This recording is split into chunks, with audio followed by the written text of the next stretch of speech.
esté con ustedes. Les proclamo el Santo Evangelio según San Juan.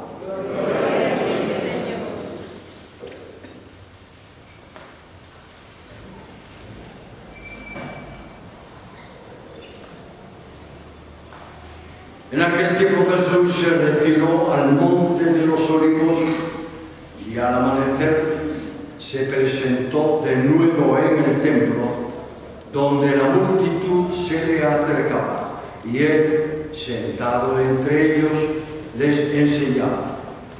Entonces los escribas y fariseos llevaron a una mujer sorprendida en adulterio, y poniéndola frente a él, le dijeron: Maestro, esta mujer ha sido sorprendida en flagrante adulterio. Moisés nos manda en la ley apedrear a estas mujeres. ¿Tú qué dices? Le preguntaban esto para ponerle una trampa y poder acusarlo, pero Jesús se agachó y se puso a escribir en el suelo con el dedo. Como insistían en su pregunta, se incorporó y les dijo: aquel de ustedes que no tenga pecado, que le tire la primera piedra. Se volvió a agachar y siguió escribiendo en el suelo. Al oír aquellas palabras, los acusados comenzaron a escabullirse uno tras otro, empezando por los más viejos, hasta que dejaron solo a Jesús y a la mujer que estaba de pie junto a él. Entonces Jesús se enderezó y le preguntó: Mujer, ¿dónde están los que te acusaban? ¿Nadie te ha condenado? Ella le contestó: Nadie, Señor. Y Jesús le dijo: Tampoco yo te condeno, vete y no vuelvas a pecar. Palabra del Señor. Por la lectura de estas santas escrituras sean perdonadas nuestros pecados.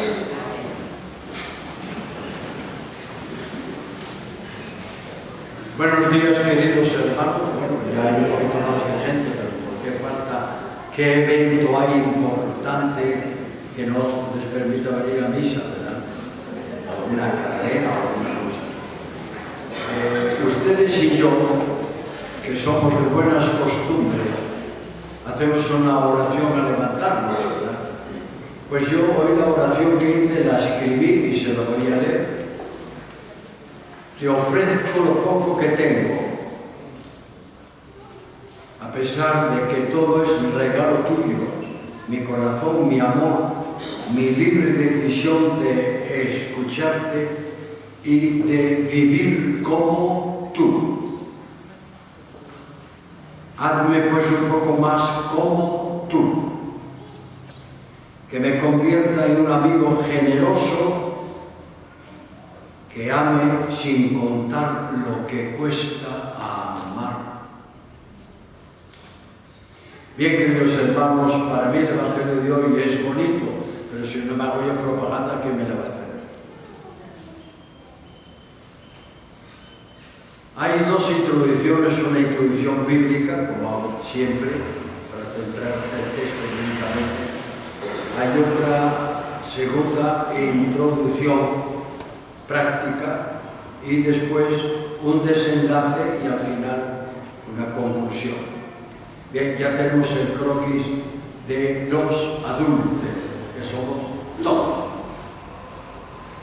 como los hijos pródigos, que somos todos. Es que fulana de tal, es que... No, tú también. Queridos hermanos, este Evangelio de Juan es un relleno, diría yo, en esta Cuaresma, porque es el quinto domingo, pero como la liturgia está muy bien hecha por gente muy sabia, es un relleno estupendo, aunque suena un poquito mal esa palabra adúltero. A mí me suena un poco fuerte, pero la cuestión es que es una realidad internacional. Este Evangelio de Juan está muy de acorde, en otra onda, pero en la misma onda, con el Evangelio del domingo pasado de los hijos pródigos. Es la misericordia. Los hijos pródigos es la misericordia de Dios sobre sus hijos, y hoy es la misericordia de Dios sobre un fenómeno normal, que es la convivencia en las familias, donde hay siempre una posible traba que se llama la infidelidad, a la que llaman vulgarmente, es una palabra que a mí no me gusta, me suena mal, adulterio. A Jesús le ponen una trampa, igual que a usted y a mí, igual que al sistema en que vivimos, igual que a todo lo que públicamente se exhibe, le ponen trampas.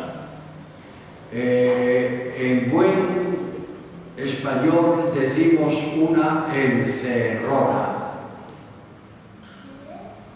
Es más importante el amor que él predica, esta es la encerrona, que la ley, porque parece que es contradictorio. Jesús dijo: no he venido a destruir la ley, vine a cumplirla hasta la última jota, o el último punto, o la última coma. Entonces, es más importante el amor que él predica o la ley que predican los fariseos, a los que les voy a poner el apelativo de cínicos, porque es una raza interminable. Yo he convivido con toda clase, en un convento, y saben que yo, gracias a Dios, no tengo pelos en la lengua, no tuve oportunidad. Lo cierto es que yo he convivido con unos cínicos de campeonato en la iglesia, los 60 años que llevo en este rollo. He convivido con gente del otro género, he convivido con personas que tuvieron pecados públicos, bueno, entonces tengo experiencia, pero no tengo supremacía sobre nadie, porque yo simplemente dije esta mañana: te ofrezco lo poco que tengo, y lo poco que tengo es la buena voluntad de seguirte con el alma, con el corazón, y sobre todo tener la libre decisión de escucharte para vivir un poco hasta donde se pueda como tú. La ley, queridos hermanos, es bien clara. Si ustedes leen el Levítico, capítulo 20, versículo 10, dice que a la adúltera hay que liquidarla. En el capítulo del Deuteronomio, que es un libro precioso, que le vuelvo a recomendar, 22, vuelve a decir lo mismo. Hay que dar muerte a la adúltera. A mí, pastor protestante, me decía que el Antiguo Testamento no es discriminatorio y que las mujeres, dije yo, la revelación no, porque los cantos más bellos, más significativos, de más alto tono del Antiguo Evangelio, del Antiguo Testamento, son los cantos de la hermana de Moisés, Miriam, el canto de Débora en Jueces 5, el canto del capítulo 31 a la mujer, el Proverbios, y el canto del capítulo 2 de Lucas, Magnífica de la Virgen. Pero las mujeres eran un objeto para los hombres de Israel. Digan lo que digan por ahí los técnicos tratando de defender la Biblia. La Biblia es un libro de Dios escrito por hombres. Es cuando me dicen a mí que la iglesia no es segregativa. La iglesia es tremendamente masculinista. Resulta que en la época del Papa Pablo VI metieron a trabajar en el Vaticano a una monja brillante salesiana. Al año siguiente la echaron, porque era un pelo en la sopa. Era un pelo de una mujer inteligente que le decía a un montón de gente: no, están equivocados. Muy de rojo, muy con el sombrerito, que se llama el solideo, pero esto no va bien. ¿Por qué? Porque las mujeres tenéis más sentido común, porque tenéis los pies en el suelo. Lo cierto es, queridos hermanos, que a esta pobre mujer la persiguen por todos los lados, en el Antiguo Testamento y en el Nuevo Testamento. Entonces Jesús le da una enorme importancia a este hecho, no tenemos que dárselo nosotros, es decir, le pone dramatismo en 3 actos. Primer acto, mira a la mujer. Segundo acto, se sienta en el suelo. Tercer acto, escribe, no sabemos lo que escribe, y les dice a los señores que ellos están en la misma onda porque no se apedrean ellos mismos. Aquí en Guatemala habría que apedrear a mucha gente, pero a los que apedrean también hay que apedrearlos. No hay quien se escape, queridos hermanos, porque todos somos, como decía yo, pecadores. Y el que no se sienta pecador es el mayor pecador, porque tiene el pecado orgulloso. Bueno, entonces se pone a escribir en el suelo. ¿Qué estaba? Haciendo un acto de dialéctica, dándoles tiempo para que se arrepintieran de lo que estaban diciendo. Y insisten e insisten. Entonces los emplaza, se levantan. Era impresionante cuando Jesús se levantaba y miraba los ojos. Y les dice, el Evangelio quizás está mal traducido, el que esté sin pecado, que tire la primera piedra. Ustedes conciben que un día va a pasar, pero un día lleguen con unas piedras para tirárselas a Tarracena en el Congreso. Ya verán cómo van a llegar hasta con piedras, van a llegar a eso, ya verán.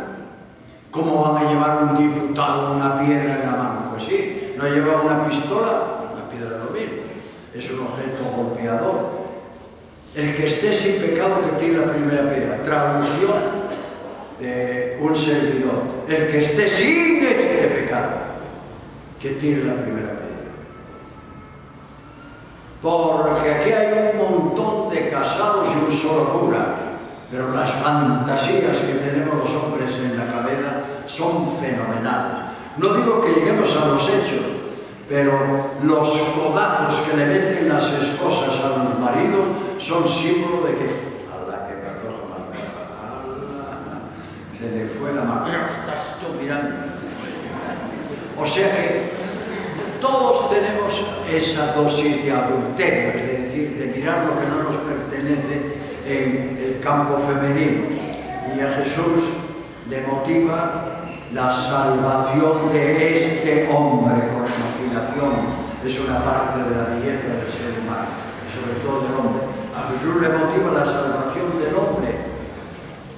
Dice, es un texto después del 3.15, el 3.17 de San Juan dice, Dios no lo ha enviado para condenar al mundo, sino para que el mundo se salve por él. No olviden este texto. Dios envió a su Hijo no para condenar el mundo, sino para que el mundo se salve por él. Juan 3.17. Esa es la primera introducción, la bíblica. Ya estamos centrados en el tema. Vamos a otra introducción. El domingo pasado eran los hijos pródigos, hoy la adúltera. Pero vamos a corregir como hicimos el domingo pasado. No la adúltera, sino los adúlteros. Todos tenemos una imaginación con esta nota, un poco discordante, pero muy atractiva, que es mirar, ser fisgones, ser mirones. ¿A quién no le gustan las mujeres bonitas? A los que le gustan los hombres bonitos, que es peor. Es normal, y las cosas normales son parte de la riqueza psicológica que yo decía hoy en mi oración, mi libre decisión de escucharte y vivir como tú. Es que no es que a Jesús le gustaban las mujeres bonitas, ¿no se dieron cuenta en el Evangelio? Aquí solo hay una persona que sabe del libro que voy a hablar, Manuel. Había un señor que no era el pintor, era un escritor, se llama Mirón, y escribió un libro en nuestra época precioso, se llama Las figuras de la pasión. Y en la diócesis de Salamanca, eran rebrutos, aunque estaba la mejor universidad de España, estaba prohibido leer las figuras de la pasión de Mirón. ¿Por qué? Porque decía que a Jesús le gustaban las mujeres bonitas, de una manera muy elegante, porque le fascinó la Magdalena, le fascinó nuestra amiga la samaritana, le fascinaba la hija de Cleofás. Claro, por supuesto. Lo cierto es, queridos hermanos, que si se encarnó y se hizo hombre, tenía que ser un hombre sin pecado, pero normal. Hoy no es la adúltera, es la mentalidad de todo esto que tenemos dentro que nos convierte, a mí la palabra no me gusta, pero que nos convierte en soñadores de la belleza ajena.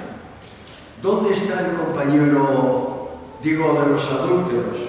La parábola de los adúlteros, no de la adúltera, cuidado. Eso es una imaginación muy del Antiguo Testamento contra la mujer, aunque los protestantes digan que no. ¿Dónde está el compañero de la adúltera? ¿Dónde está? Estaban todos enfrente a ella condenándola, pero ninguno pudo tirar la primera piedra, incluyendo él que había huido y la había dejado sola. Eran calificativos, unos hipócritas o no. ¡Oh, es que yo me escandalizo! ¿De qué se escandaliza usted? Salga a la calle un día, no vaya en carro, no vaya con guardaespaldas. Una vez traje yo a una niña de la Cañada que estaba lloriqueando y no quería ir a la fiesta de una amiga de 15 años porque no tenía vestido. Y la mamá, de mucho dinero, pero la mamá con sentido común como las mamás, me dijo, suba padre. Y me enseñó el portafolio, sin decir el portavestidos de la niña. Para ir a una fiesta tenía como 20 vestidos y la niña era de 15 o 16 años. Entonces le digo yo, ¿sabe cómo la vamos a curar? Préstemela un rato y me la voy a llevar a la Forestal. Forestal era un barrio que está ahora muy bien, en aquel tiempo tenía las calles asfaltadas, no tenían agua, no tenían nada. Y agarré y la llevé para que vieran las niñas de la Forestal. Esto no es una crítica, es un comentario. Allí había niñas mal vestidas y mal bañadas, mucho más guapas que ella. Pero no tenían ni ropita para vestirse. Mira, de la Cañada aquí hay 1,5 kilómetros, mira la diferencia de allá a acá, para que tenga sentido de la realidad. Bien, queridos hermanos, esta gente eran unos hipócritas. Y sigue esta raza de hipócritas llenando medio mundo. Ellos la conocían y la despreciaban, pero la conocían. ¿Cómo la enganchaban? Sabían dónde estaba porque la visitaban, pero querían tenderle una trampa al sur y se la tendieron ellos mismos. Ellos la necesitaban no solo para pecar con ella, sino para fomentar su hipocresía, llamémosle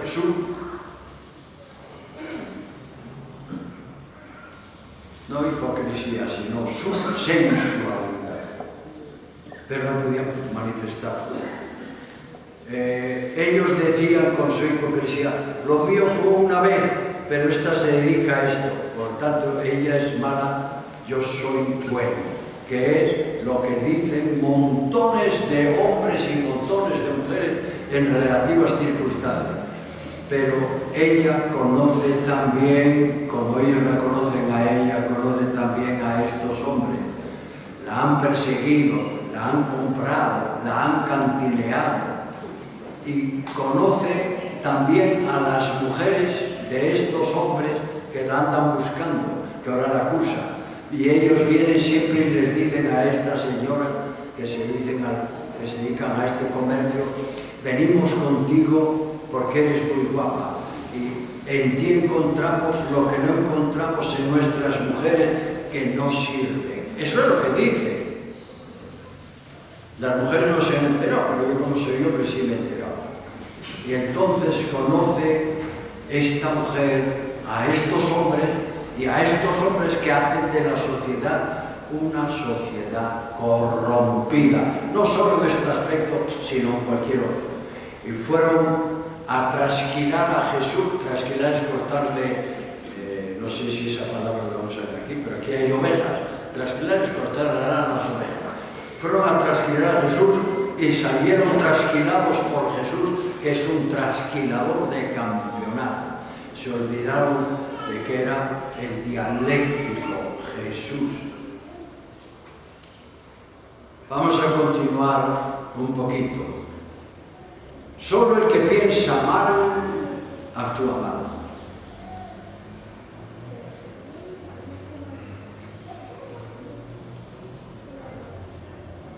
Cualquier cosa que hay en el entendimiento, dice Aristóteles, tiene que pasar por los sentidos.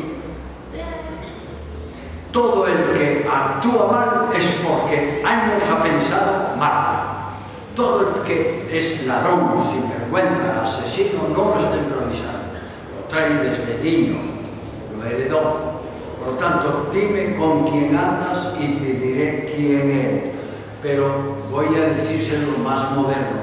Dime lo que piensas y te diré quién eres. Hay un señor al que yo admiré mucho en mi juventud, ahora ya dejé de leerlo. Aquel que escribió Crimen y Castigo, y yo de mi juventud leí de él Las Noches Blancas. Nada menos que Dostoyevsky, un escritor casi autodidacta, también brillante.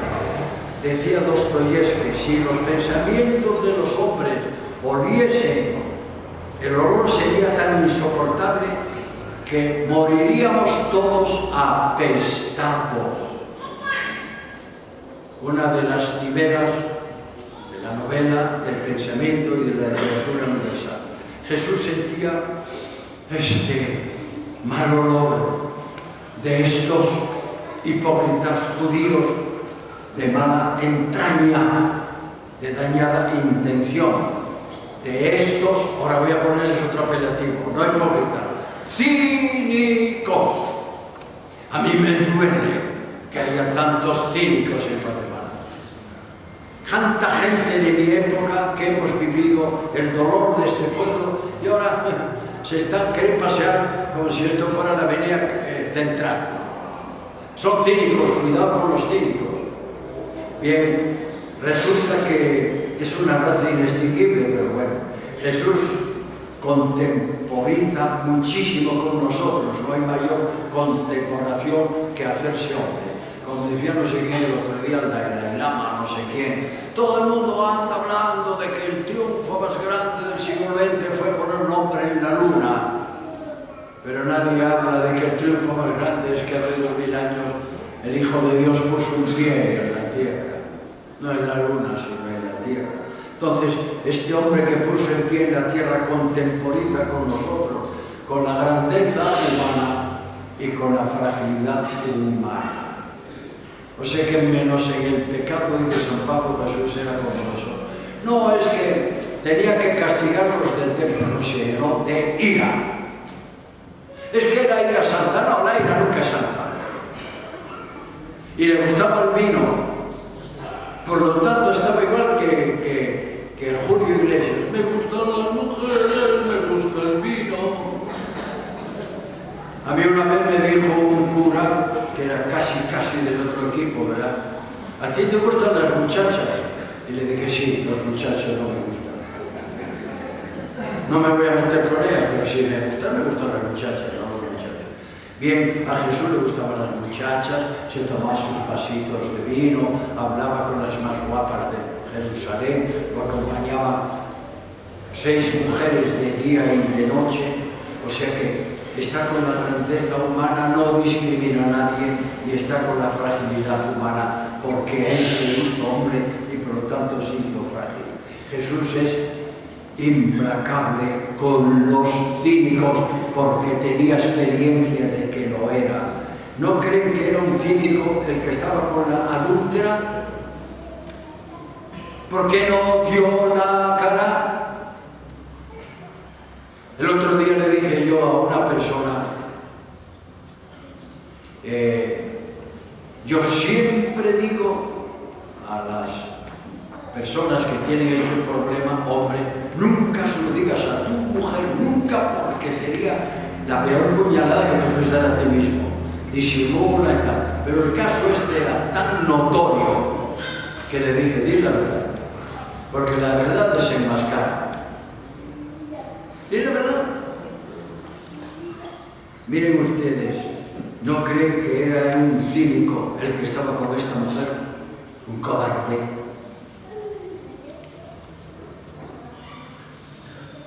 Lo cierto es que se fue, la dejó sola y la fue a acusar además. ¿No creen que eran unos cínicos los que la condenaban y que además eran adúlteros?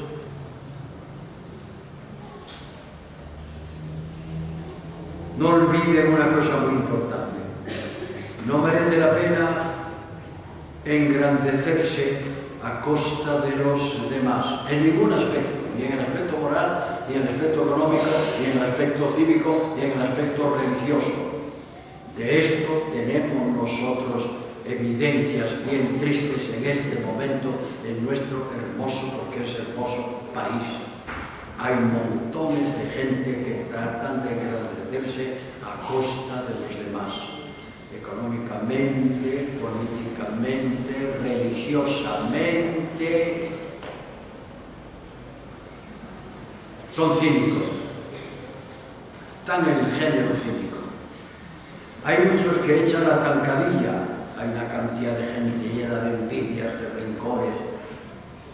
No te enriquezcas fraudulentamente, no calumnies, porque entrarás en el grupo de los cínicos que abominaba Jesús y abominaba en su sociedad. Bien, voy a entrar en eso que llamaban en la homilía el desenlace, no el cuerpo, como digo 3 veces, sino el desenlace. La pregunta es en el desenlace, ¿el adulterio es pecado o no es pecado? ¿Es tan pecado como dicen o hay que rebajarlo un poquito? Eso es problema de ustedes y sobre todo de hombres o mujeres que hayan sufrido no el adulterio en sí, que es un acto pasajero, transitorio, es una caída, sino el adulterio como injusticia a otra persona, porque es lo que se trata. Y para tener una referencia de la injusticia que puede llevar el adulterio, pondríamos el caso de David. Yo a ver, sabe, desnuda por la terraza, ¿verdad? Y le entró pues el hormiguillo, ¿verdad? ¿Y a qué es lo que llevó? A llamar a su marido, a matarlo para tapar el asunto, después se metió con ella, después perdió el hijo que tenía con ella y después tuvo que ponerse con la cabeza llena de ceniza y con un sayal de saco en la puerta para que lo patearan todos sus súbditos, porque el rey había cometido el grave pecado del adulterio y merecía condenación. Bien, queridos hermanos, pero hoy está desvirtuado todo este concepto con las caricaturas que hacen en el cine sobre el tema, en el cine, en las novelas, en internet, y vuestros hijos lo ven desde pequeñitos y están en este rollo, ya no distinguen una cosa de otra. El exceso de dinero, es maravilloso el dinero, pero el exceso es un problema. El exceso de alcohol, que bueno un trago, pero ya la botella. El exceso de drogas, eso proscrito siempre, llevan al adulterio. Ah, no, sí. Había un gran escritor e historiador romano que llegó a Babilonia, se llamaba Heródoto, y viendo la corrupción que había sexual en Babilonia, en Nínive, pues preguntó, ¿y cómo está aquí la cuestión de las familias, el adulterio, el que se metan con las mujeres de los otros? Le dijeron, Señor, semejante vergüenza nunca sería aceptada en este país. En un país donde había una libertad sexual de campeonato, pero el adulterio era el pecado grave en Babilonia y en Roma también. Bien, queridos hermanos, semejante crimen no puede ser permitido a nivel moral, por eso hoy nos ponen esto para recordarnos que entre las fantasías de los hombres y de las mujeres está la fantasía de meterse con el bien más propio, más cercano del prójimo, que es su familia, que es su esposa, que es su esposo, que son sus hijos. Y una familia con una mancha de este tipo puede quedar injustamente destruida. Luego sigue siendo el adulterio pecado o no. La doctrina de Jesús no es integrista, todo o nada, no. Los integristas siguen existiendo, hay una raza de integristas en la Iglesia, y no estoy hablando de gentes de mi época, y tampoco es lucha generacional, pero la gente joven que sale hoy de cura son más integristas que el Papa, que los papas antiguos. Ahora le piden a uno hasta... Yo llego a decir misa el otro día a una iglesia y me dice el padre, trae su tarjeta de que es sacerdote. Digo, mira, Patojo, a mí me conocen aquí hasta Jimmy Morales, que no es católico, no friegues. No, es que yo sé quién es usted, pero como no tenga la tarjeta no puede decir misa aquí. Bueno, pues dila tú, le dije, me dijo. Bueno, tampoco así, me dijo, pero hay que llevar la tarjeta, padre. Pues mire, yo no traigo ni el DPI porque me asaltan y me lo roban y sacar otra es súper complicado. Yo no tengo cara de cura, pues me la voy a poner. Un muchachito que acaba de salir del seminario. Son más integristas que los que llevamos 60 años en esto. Jesús no es integrista, porque es una mala raza y él no pertenece a este grupo, cuyo quehacer, los de los integristas, es descubrir los pecados de los demás y condenarlos. Hoy esto está de moda en nuestra iglesia. Jesús no es un moralista, no es un moralista permisivo ni abusivo, no es moralista. Tampoco es aguado ni es paños caliente. Está por encima de estas leyes cojas, humanas, que tanto nos someten y dañan a nosotros. No escamotea que la mujer pecó, punto. Pero tampoco acepta su condenación. ¿Por qué? Porque ha venido, como decíamos en 3:17, ha venido a salvar al mundo, no a condenarlo. Y la mayor parte del mundo son mujeres, porque hay países como Guatemala que hay 6 por un hombre. 6 por 1, Tigo se quedó así. 3 por 1 es el Tigo. En Guatemala hay 6 mujeres por un hombre. Así que miren ustedes los peligros que tienen los pobres hombres. No las mujeres, sino los pobres hombres. ¿En qué quedamos, pues? ¿Sí o no? ¿Es malo? ¿O es bueno? ¿Es relativo? Lo que interesa en el Evangelio no es este hecho concreto, sino el que lo produce la persona. Y hay que salvar a la persona. Hay que dar al olvido para salvar a Guatemala. Se lo digo yo que tengo experiencia. Hay que dar al olvido lo que quedó atrás. Ya está ahí, ya. Y lanzarse hacia adelante, como decía San Pablo, hacia el galardón de la soberana vocación de Dios. Mirad, estamos viviendo del pasado otra vez en Guatemala, de un pasado oscuro del que todos tenemos culpa y de que todos hemos sido castigados. Condenar por condenar no sirve de nada, queridos hermanos, ni construye nada. Lo que estamos viendo en Guatemala no va a hacer mejor Guatemala. Fingir que nada ha pasado tampoco es bueno, porque es hipocresía. Es simplemente dejar que la vida camine y que volvamos todos a ofrecer lo poco que tenemos, a pesar de que todo es regalo de Él, el corazón, los sentimientos y una bondad tan extraordinaria que podamos llegar con ella a los demás. Por lo tanto, es más importante el perdón que una flaca, débil justicia. Y la misericordia, porque cubre todos los pecados. Queridos hermanos, condenar por condenar no sirve de nada. Lo importante, y termino, y ustedes creen que no, pero termino, lo importante para Cristo es la persona, y la persona es eterna. Un hecho de la persona es temporal, un adulterio es temporal, un robo es temporal, un error es temporal, pero la persona hay que salvarla. Y lo importante de la persona es que tenga futuro, como país de personas, como familia con personas, como personas individuales. El secreto es que tengamos futuro.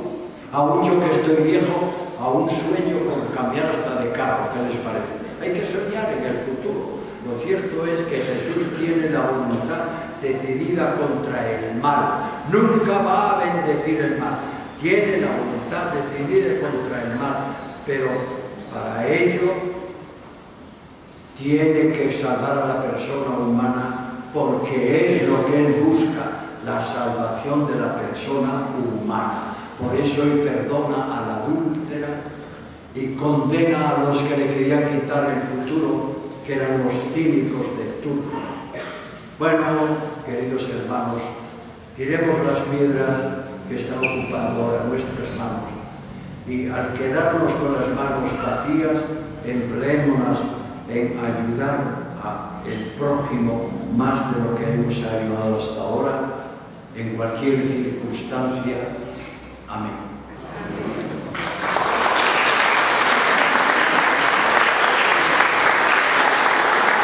Dios Padre, todopoderoso, creador de cielo y tierra,